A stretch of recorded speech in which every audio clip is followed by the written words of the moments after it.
Price the lord. ಪ್ರಿಯರಾದ ದೇವಿ ಮಕ್ಕಳೇ, ವೆಲ್ಕಮ್ ಟು ಮುಂಜಾನೆ ಮುತ್ತು ಕಾರ್ಯಕ್ರಮ.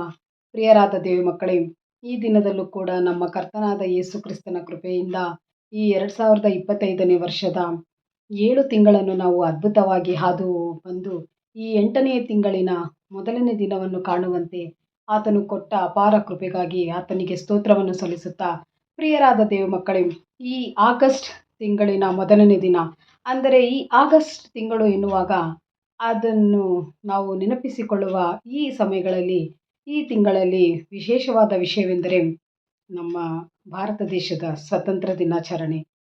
ಆಗಸ್ಟ್ ಅಂದರೆ ಒಂದು ಬಿಡುಗಡೆ ಮತ್ತು ನಮ್ಮ ಸ್ವಬಲವನ್ನು ಆತುಕೊಳ್ಳುವಂತಹ ಅಥವಾ ನಮ್ಮ ಮೇಲೆ ನಾವು ಸ್ವನಂಬಿಕೆಯನ್ನು ಇಡುವಂತಹ ಒಂದು ತಿಂಗಳಾಗಿದೆ ಎಂಬುದಾಗಿ ಸೂಚಿಸುತ್ತದೆ.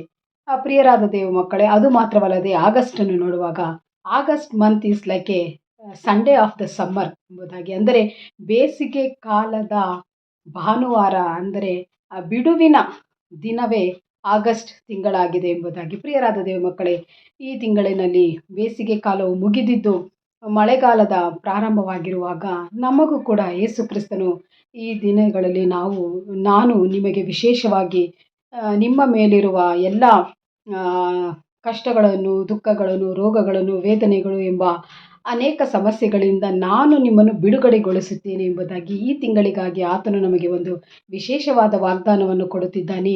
ಯೆರೆಮೀಯನ ಪ್ರವಾದನೆಯ ಗ್ರಂಥ 30ನೇ ಅಧ್ಯಾಯ 8ನೇ ವಾಕ್ಯದಲ್ಲಿ, ಸೇನಾಧೀಶ್ವರನಾದ ಯೆಹೋವನು ಇಂತೆನ್ನುತ್ತಾನೆ, ನಾನು ಆ ದಿನದಲ್ಲಿ ಅವನು ಹೇರಿದ ನೊಗವನ್ನು ಅವರ ಹೆಗಲಿನಿಂದ ಮುರಿದು ಬಿಟ್ಟು ಕಣ್ಣಿಗಳನ್ನು ಕಿತ್ತು ಹಾಕುವೆನು, ಇನ್ನು ಅನ್ಯರು ಅವರನ್ನು ಅಡಿಯಾಳಾಗಿ ಮಾಡಿಕೊಳ್ಳರು ಎಂಬುದಾಗಿ.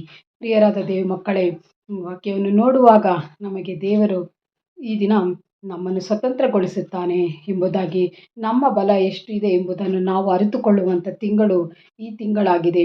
ಮಾತ್ರವಲ್ಲದೆ ನಾವು ಇನ್ನು ಮುಂದೆ ಯಾರಿಗೂ ಗುಲಾಮರಾಗಿರುವುದಿಲ್ಲ. ವಿಶೇಷವಾಗಿ ನಮ್ಮ ಮೇಲಿರುವ ಸಮಸ್ಯೆಗಳಿಗೆ ನಾವು ಗುಲಾಮರಾಗಿರುವುದಿಲ್ಲ. ಯಾಕೆಂದರೆ ನಮ್ಮ ಪಕ್ಷದಲ್ಲಿರುವ ನಮ್ಮ ಕರ್ತನಾದ ಯೇಸು ಕ್ರಿಸ್ತನು ಶಕ್ತನಾಗಿದ್ದಾನೆ. ಆತ ನಮ್ಮನ್ನು ಎಲ್ಲ ವಿಷಯಗಳಿಂದ ಬಿಡುಗಡೆಗೊಳಿಸಿ ನಮ್ಮನ್ನು ಈ ದಿನ ಬಲಪಡಿಸುವವನಾಗಿದ್ದಾನೆ. ದೇವರು ಈ ವಾಕ್ಯ ಭಾಗದ ಮೂಲಕ ಈ ತಿಂಗಳು ಪೂರ್ತಿ ನಮ್ಮನ್ನು ಆಶೀರ್ವದಿಸಿ ನಡೆಸಲಿ. God bless you.